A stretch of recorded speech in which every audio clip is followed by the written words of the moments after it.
ဒါလေးကတော့ဒလတရားပေါ်မှာမတက်ခင်ပေါ့ကန်းနာလန်းကနေသွားမယ်ဆိုဝိုက်ပြီးတော့တက်ရပါတယ်အပေါ်တက်ဖို့ဟာက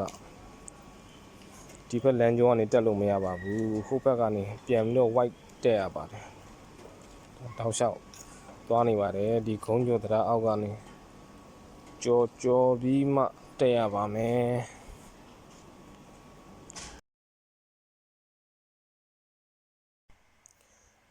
ဒီကောင်ကတော့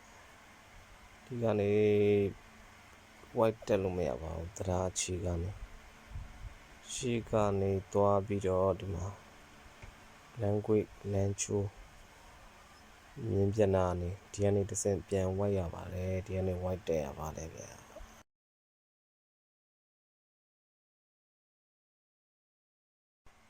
ဒါကတော့တရားပေါ်တက်ကန်ဒီအောက်ခြေဖြစ်ပါတယ်ဒီလမ်းလေးမှာတော့ဂိတ်ဟိုဆက်စေးလေးတော့လောက်ထားတာပေါ့ဒါတော့တရားပေါ်စတက်နေပါပြီအောက်ခြေကနေဆိုရင်တော်တော်လေးရှည်ပါတယ်ချင်းကက်ကဒါလည်းဒီတော့မရောက်သေးပါဘူးဒါလေးကတော့တက်နေပါပြီလူတွေကတော့သွားလာလှုပ်ရှားနေကြတော့မယ်အမြင့်ကတော့တော်တော်မြင့်ပါတယ်နည်းနည်းစောက်ပါတယ်အမြင့်ကတော့ဒါတော့ပေါ်တက်နေပါပြီတရားအလဲနားလောက်တော့ရောက်ခဏကြီးဖြစ်ပါတယ်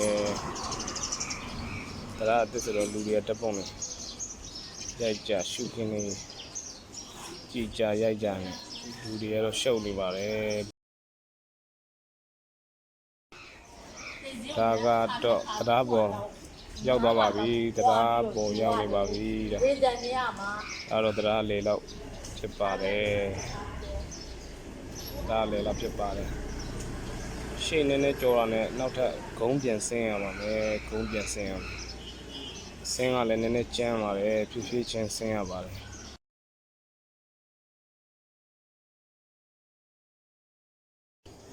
ကဲဒါကတော့ဂုံးဆင်းနေရအောင်ထပ်ရောက်ပါပြီဒါဒ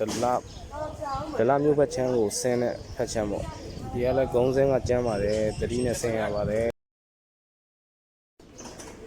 ကဲဒါကတော့တိုးဂိတ်လောက်ထားတဲ့နေရာလေးကိုရောက်ပါပြီဒါဒလဖက်ချမ်းကိုရောက်သွားပါပြီခင်ဗျာ